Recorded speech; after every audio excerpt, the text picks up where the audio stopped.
Okay, it's going to be a review of Survivor Series 2019. Good show. I mean, if you don't remember this show, this is a pleasant surprise where they put NXT along with the Raw and SmackDown formula. And yeah, surprisingly, like NXT had a great night. They really did. They actually went over in a lot of the matches, including the main event, which watching it back, I totally forgot about it, and it did shock me. I think one of the important things to note, before going into this show is, this is around the time when SmackDown debuted on Fox.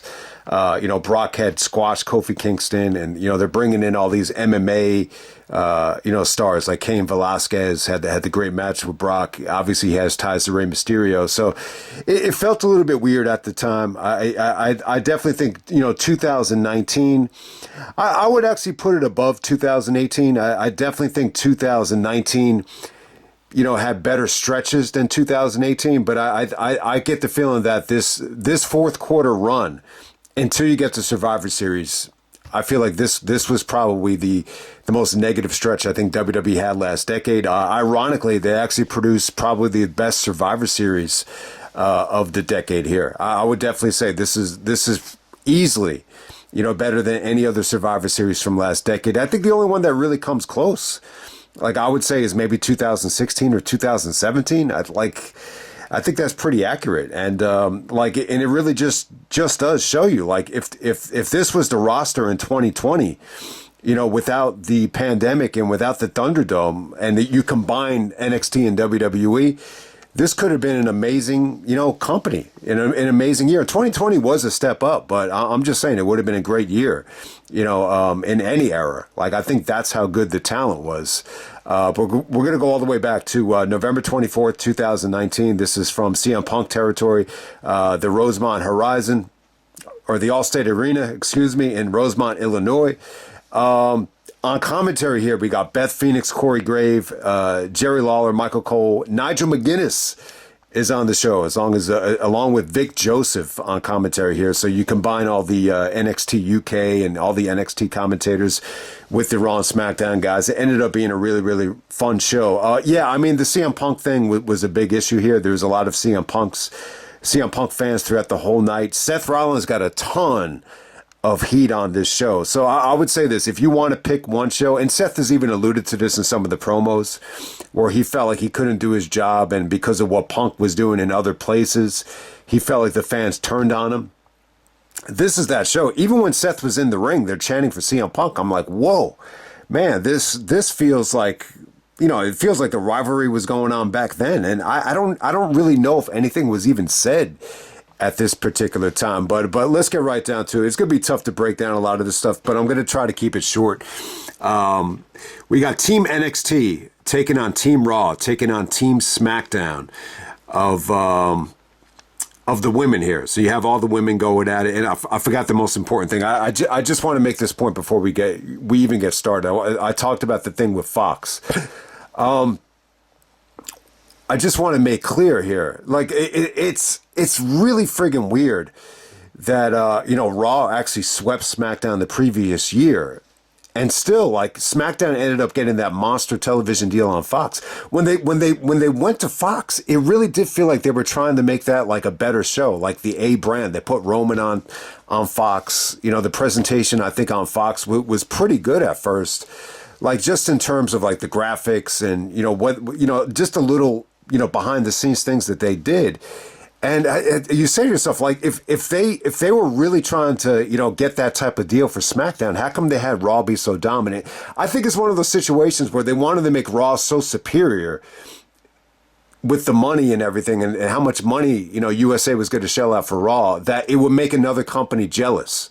And I think that was the strategy. So Fox must have saw that from a distance and said, we want in on that too. We want SmackDown. If you could sell to us that, you're gonna treat SmackDown the same way you escalated Raw, we're all in. So maybe that had a lot to do with it.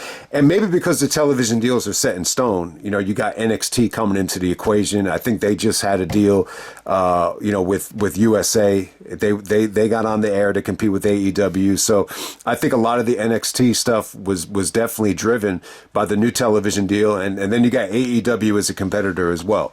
But with the women's elimination match, I think you say to yourself when you watch this show, man, like the NXT roster, it had so many great names on it that really, elevated the WWE in the 2020s. Hey, look, I don't know how many people agree with me, but, I think we're already at the point right now. We're not even, what are we, like, we're like 5.5 years into this decade. And I would already say that it's been a better decade than the 2010s for the WWE. Even if you put like the 5 best years of last decade and you stack them up against the 5 years of the 2020s, I still think the 2020s are superior. I mean, it's as simple as that. And you look at this NXT roster, that's why the pandemic was so good. You had girls like Bianca, Io Sky, Rhea Ripley, and Toni Storm, transitioning to the main rosters. And that's why it was so good. But, NXT, the team NXT is Bianca Belair, Candice LeRae, Io Shirai, Rhea Ripley, and Toni Storm taking on Team Raw, which is actually Asuka, Charlotte, Kairi Sane, Natalya, and Sarah Logan, who's almost like the forgotten girl on Team Raw. And then Team SmackDown is actually Carmella, Dana Brooke, Lacey Evans, Nikki Cross, and Sasha Banks. I got to say, at this time, Sasha looked incredible. She had just returned to the company, and, she looked better than ever at this time. She lasted till the very end here. Her and Natalya actually started working together here. There's actually like a double submission with the sharpshooter and the crossface, to eliminate Toni Storm. That was really cool. And then Sasha and Natalya, even though they're on different teams, Natalya's on Raw, Sasha's on SmackDown, they're working together, and they actually do the Heart Foundation finish to take out Bianca Belair. This is definitely a pro NXT crowd. When Bianca got eliminated, when any of the NXT girls got eliminated, they hated it. For some reason, the fans, I would say it was really just for the Survivor Series matches. I was a little bit disappointed in the reaction for like Roderick and Adam Cole, and even Shayna Baszler, but in the Survivor Series elimination matches, the fans were so pro NXT here. It was really a pleasant surprise. But you actually had Candice and Io Shirai at the time, selling injuries, and they were just kind of out of the match. But eventually they came back and helped Rhea, and Rhea's able to eliminate Sasha at the very end here. So Rhea Ripley is the survivor, along with Candice and Io Shirai, to be exact. They never were officially eliminated, even though they did get injured. It kind of protects Sasha because it was almost like 3-on-1. But it was good stuff. I mean, it was really cool to see Rhea and Sasha Banks go at it. I really can't remember if they ever really touched on the main roster, but, this would be it. The fact that they actually end with those two, was pretty damn cool. But, lots of good talent here. I definitely would say that the NXT team, it's stacked, compared to everybody else. I mean, Charlotte's in the match as well. You forget she actually gets spit on by Asuka and she couldn't see. So, that's how Charlotte was, definitely protected there. And Carmella stole the glory. But a lot of stuff to get into, though. It's tough to keep track of these matches because, you got 15 women out there. There's almost 12 to 14 eliminations in every one of these matches. All right, next up we got Roderick taking on AJ Styles and Shinsuke Nakamura. This is Roderick Strong. I gotta say his whole name because it's really like the only mainstream pay-per-view in the WWE I think he's ever been on. Like, it's really one of the few. But it's a triple threat match. It's non-title. Roderick is actually the NXT North American champion. I believe AJ is the United States champion. Shinsuke Nakamura is actually coming out with Sami Zayn as the Intercontinental champion. You know what? I was disappointed in the fan reaction. That's the only thing I'll say about it. That's a negative. I just said to myself, man, like the crowd is just not there. Once again, for AJ and Nakamura, after all the great stuff from New Japan, once again, they're wrestling in front of a dead crowd. I thought the chemistry was good between them. This felt like some of the best work they had done together in WWE. Roderick actually steals the victory here. Like I said, man, I'm disappointed in the reaction for Roderick. Especially in Chicago. He's had some classics in Chicago with Danielson, and he's had matches against AJ at Fate of an Angel. So, and it was cool to see Roderick and AJ go at it. They had the first match on Spike TV on Impact, and Roderick and Nakamura, both known for the strong style. So this is actually the match on the show that I remember the most. I was like, yeah, I'm kind of looking forward to 2019. Wasn't Roderick in like an NXT showcase match? So, you always remember that. It's cool that Roderick actually stole the victory after the phenomenal forearm. He's actually he throws AJ out of the ring. I think he pins Nakamura. And yeah, I got to say, it's probably the biggest victory Roderick has ever had. Like, I think outside of beating Seth Rollins for the Ring of Honor title, I was going to say, when he won the PWG title from, I think it was Kyle O'Reilly at Black Hole Sun, that's a pretty big victory as well. But, you still might have to argue. This is probably the biggest victory Roderick ever gotten. To actually beat, two legends at Survivor Series. I know it's a non-title match, but it's still a big victory. Michael Cole even said it's the biggest victory of Roderick Strong's career. I think Roderick looked great at the time. I think all the guys from the Undisputed Era, Cole, O'Reilly, Bobby Fish, and even Roderick, everybody looked in great shape at that time. They had plenty of time to work out. And everybody there looked like $1 million. And this is coming off of War Games. And a lot of people just thought, Survivor Series wasn't going to be able to follow War Games. I remember that War Games was awesome. That's the one where Kevin Owens actually got involved. And, Adam Cole and Tommaso Ciampa had that incredible table spot in front of Dr. Britt Baker. So it's definitely a memorable War Games. I definitely think this was a worthy follow-up to that. It really, really was. I mean, at this time, it definitely feels like, the NXT roster is just more talented. And a lot of the fans, especially the hardcore fans, are just a little bit more passionate about the NXT roster, than the Raw and SmackDown rosters combined. All right, next up we had Adam Cole taking on Pete Dunne, the NXT title match. Kind of a disappointing crowd at first. This is an example of, sometimes all you need is just one fan just to stand up and give the match the respect it deserves. And somehow, some way, it trickled to the rest of the arena. The crowd was kind of dead. Like, you could just tell they weren't that, most of the mainstream fans that weren't watching NXT, knew nothing about Pete Dunne and, Adam Cole, didn't get much of a reaction at first, but, they busted their ass so hard and the match was so good. You just saw some incredible, counters here with both guys working through injuries. Cole is obviously working through a hamstring injury. Pete Dunne is injured as well. And they just busted their asses here. You saw some incredible counters to the Panama Sunrise. Cole's transitions into the Shining Wizard and the German suplexes and, just everything here. Everything that Cole does, the brain buster on the knees, just the counters to that, came off great.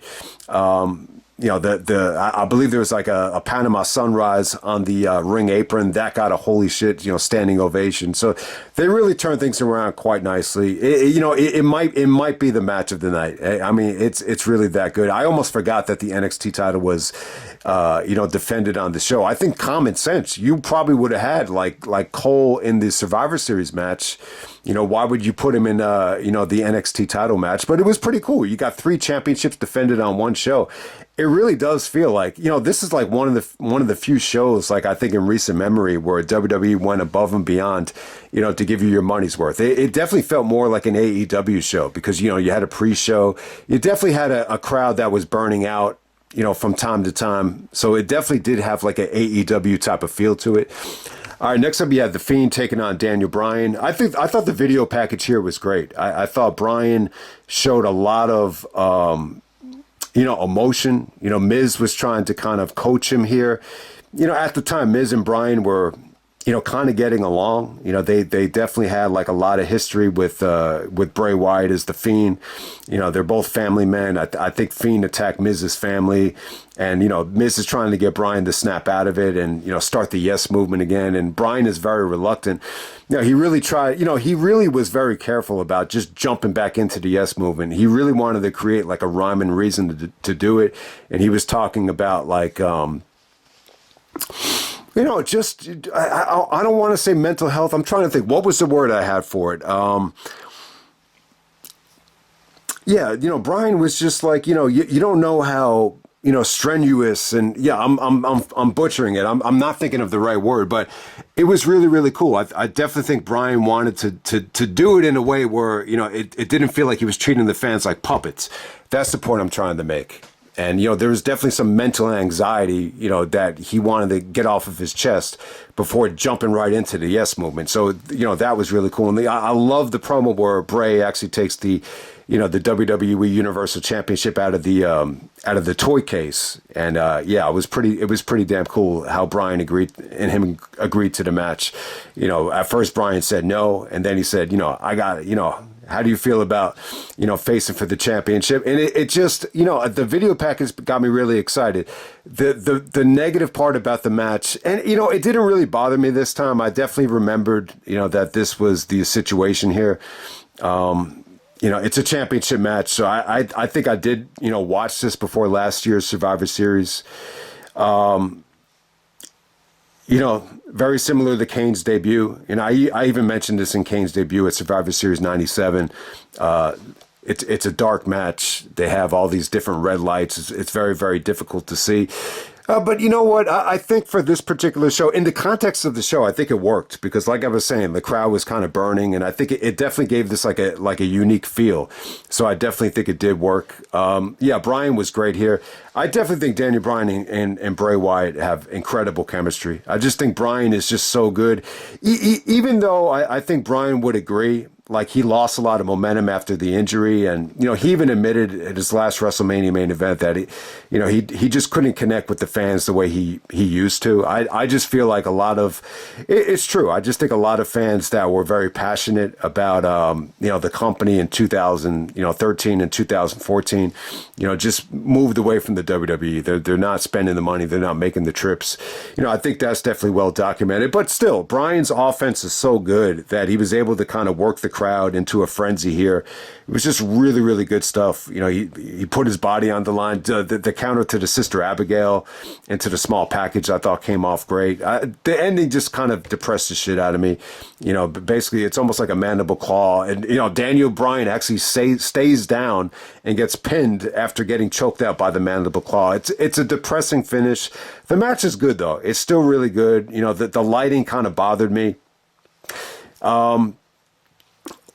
I just, I'll just use the bad analogy once again. I think anytime you have a chance to, create a special match, you want to be able to see the wrestlers. I understand that you want to give it, a gloomy type of mood, but it's almost the equivalent of, getting the chance to have sex with a hot girl. But, you're being forced to do it on an airplane, and it's just uncomfortable. That's the analogy I would kind of use for it. You just don't want to see it in this, situation here. You want to be able to see it. You always want to be able to, maximize, what you can get out of, a winning combination. And I think I do. I think Bryan and Bray have great chemistry. They proved it at Royal Rumble 2014. That was such an amazing match. All right, man. All right, next up we have the Raw vs. Smackdown vs. NXT, the 15-man elimination triple threat tag. Whoa, get ready for this. All right, Team SmackDown is Braun Strowman, King Corbin, Mustafa Ali, Roman Reigns, and Shorty G. Man, you know what? Shorty G was in here for a cup of coffee, man. I don't even remember him. But remember, at this time, Roman and Corbin were actually feuding. And yeah, I mean, everybody brought to my attention. That's the last time Roman Reigns had gotten pinned. Everyone was like, when's the last time Roman got pinned? We're 4 years into his championship reign. Yeah, it was actually King Corbin. And you remember CM Punk actually made the Carrie analogy with the dog food on the Fox show with Renee. So yeah, that's definitely memorable. So Roman is representing Team SmackDown. That was probably part of the negotiations with Fox, that Roman was going to be the major player on SmackDown. And then we got Team Raw, which is Drew McIntyre, Kevin Owens, Randy Orton, Ricochet, and Seth Rollins. What a great team. Awesome stuff. I'll tell you, the fans booed the shit out of Seth in the backstage promo with Kevin. And my God, I just want to make this point. Seth Rollins in Chicago, and this is like his hometown. Like it really is. Like he's a Bulls fan.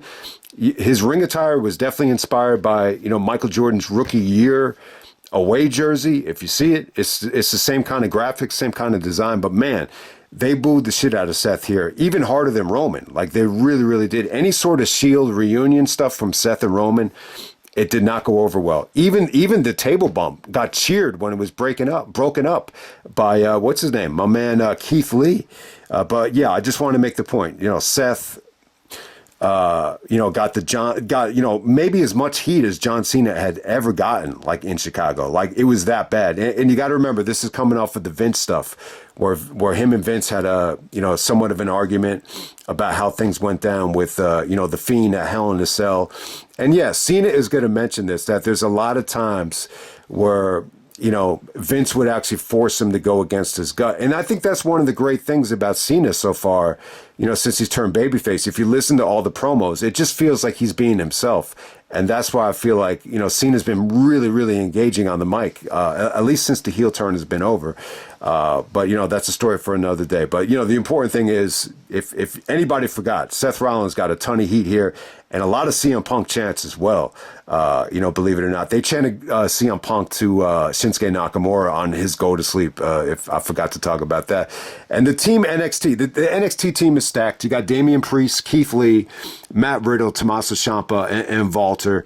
As Walter, this is Gunther. If you've been living under a rock last decade, but yeah, this NXT team is good. I think all of these guys have had their moments on the main roster. Even Tommaso, he had that great ladder match after WrestleMania this past year. Him and Gargano have done some good stuff. I mean, they haven't, gotten a lot out of Tommaso. This is probably still like the highlight of his singles career in WWE, like on a WWE main roster show. But, Matt Riddle, I know Riddle's away from the company now, but you get to see him and Orton go at it. He actually, I'm trying to think, he actually eliminates Randy Orton, believe it or not, which shocked the shit out of me because I thought they hated each other at this time. Randy actually hits the RKO after Riddle pins him, just to get some payback. But that really did shock me. That really did. But, Keith Lee had a great performance. He actually lasted until the very end where he's going up against Seth and Roman. And yeah, the stuff between Keith Lee and Roman to end the match was great stuff. I mean, yeah, this has got to be the highlight of Keith Lee's career. The funny thing, yeah, Keith Lee's the one guy where, PWG, he had the great match at Battle of Los Angeles in 2017. What's the guy? Donovan Dijak. They had the 5-star match, which, some people would agree with. And then, in NXT, his run was pretty good. Like this kind of reminded me, like Keith Lee's run in NXT was great. But from what I remember, when he made the transition to the main roster, it did not go that well. Even in AEW, they booed him out of the building, with Swerve, actually, when he was tagging up with Swerve. I mean, and look at Swerve since he broke up from Keith Lee. He's, this is the most over guy in wrestling right now. So, yeah, Keith Lee, the transition out of NXT was not good. But it's a shame, though, because he looked great here. And, he was showcased the best. I mean, you would have thought, looking back on it, it should have been Walter that lasted to the end. But no, it was Keith Lee. Walter was, eliminated right away. And it pissed everybody off, man. The fans were booing like crazy. Walter is eliminated by Drew McIntyre with the Claymore, right away. Like that, that's what happened there. But Drew had a great performance, though. I mean, when you watch this, you say to yourself, wow, this guy's going to win the Royal Rumble and go on to win WrestleMania. I thought Ricochet looked awesome. He looked, I hate to say it, but Ricochet looked awesome compared to, nowadays. I think he's still good, but back then, he was still the man. Kevin gets eliminated pretty early by Tommaso Ciampa. I thought Tommaso had a great performance as well. Like, he eliminated a lot of guys. Corbin, Corbin was like the top heel on SmackDown, so he did he was really trying to captain the ship. Mustafa Ali had a great performance as well.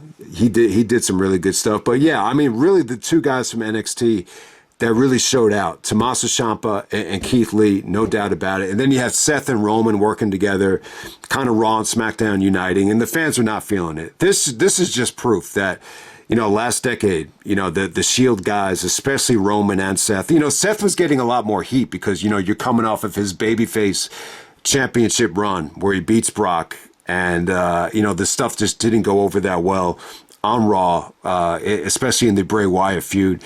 So that's why I think, the Seth Heat was a little bit more transparent than Roman. Roman, I think Roman had just returned to SmackDown around this time. This is him coming back, from being sick. So obviously the heat is a little bit more triggered towards Seth here.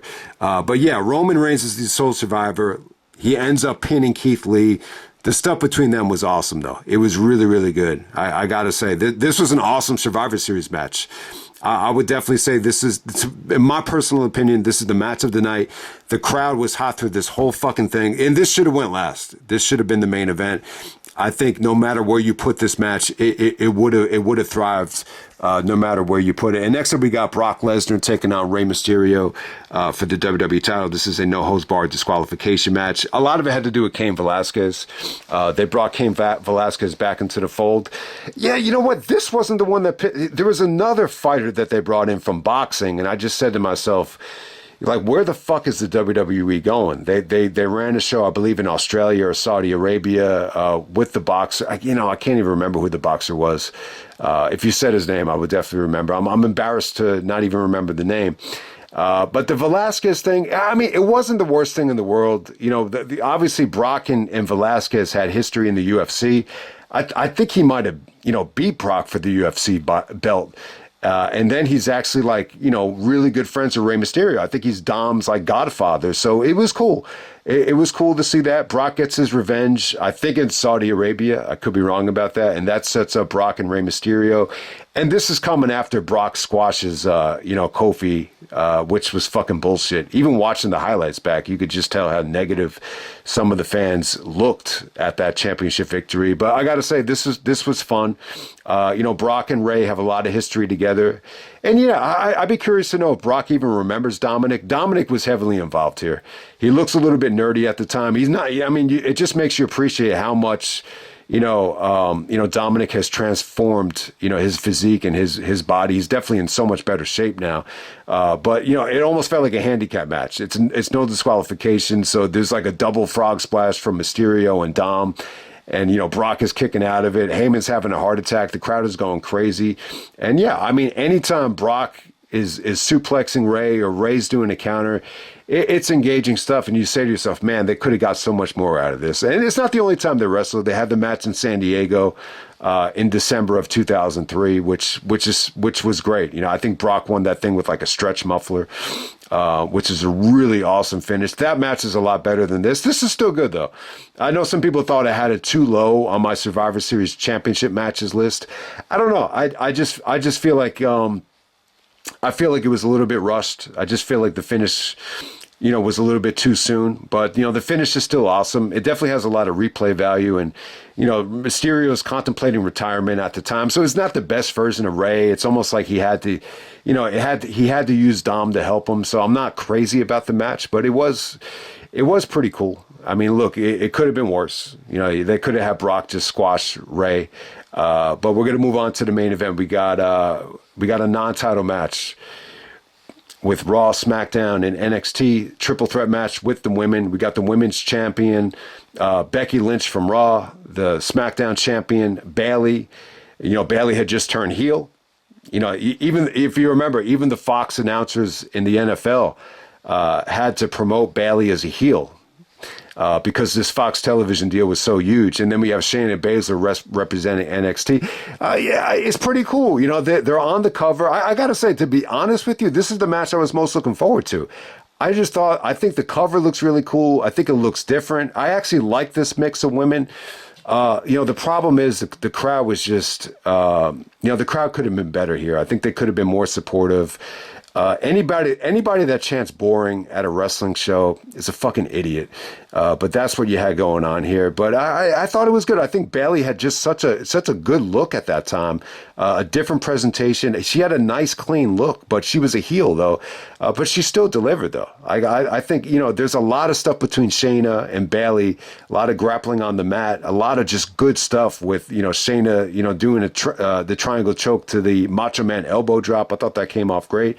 Becky just had so much, juice at the time that you were comfortable putting her in the main event because she was she was so over, and she was a pretty good draw. I think they figured, they had the women main event WrestleMania Let's see if they could pull it off here. I don't think they really pulled it off in either situation. This would have been better if it was the opener. It could have easily opened up the show, and it could have easily been the match of the night. But if you put it in this spot, the degree of difficulty is just difficult. I mean, you're following a lot. You're following Brock, Roman, Seth.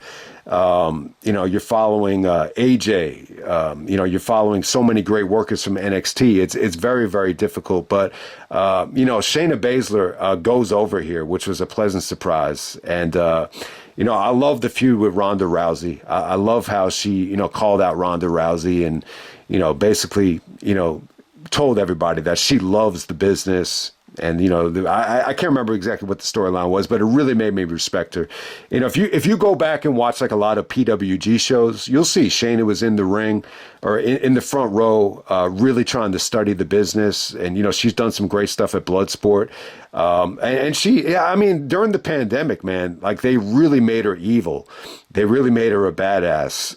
But yeah, I don't know. I don't really know if she was able to really capitalize on this momentum, but it's a hell of a victory for Shayna. It's definitely like the biggest victory she's ever had. But yeah, I don't think Shayna really transitioned to the main roster that well. I mean, she came off, her performance was good. I just feel like the crowd was kind of dead. I mean, it's as simple as that. But I think the match was really good. I would definitely say if this just had a better crowd, it would have been a really, really good match. I still like the match. I would still give it like 3.5 because I just think it has a unique feel to it, and I like the fact that they did something different here, and just pleasantly surprised that the NXT actually won the war. I can't remember what the exact score was, but I don't think SmackDown won anything here, which was kind of shocking. But maybe the television deal was already set in stone that they didn't have to worry about it. But yeah, man, that's Survivor Series 2019. Definitely a good show. I definitely have some gripes with it. I don't think it's like a perfect Survivor Series. I wouldn't say it's top 5. I might put it in maybe the top 12. I think that might be accurate. But I think it's definitely the most attractive lineup and definitely like the best. I would definitely say the best atmosphere as well, out of the 2010s. I think Survivor Series 2011 had a really good atmosphere, but it's definitely a great show. But at the same time, I think the most negative thing I could say about it is it was difficult. It was difficult to do a pre-show and just keep the fans engaged, for each and every match. I think in a perfect world, I think if they had just rearranged the match order, I think the show could have been even better, to be honest with you. But yeah, I would definitely say the match of the night, the men's elimination match where Roman's the sole survivor. That's clearly the match of the night. I think that the show stealer is actually Adam Cole and Pete Dunne. The Roderick match was cool, but I kind of found it disappointing watching it back. But let me just end it right there. That's Survivor Series 2019, and I'm out.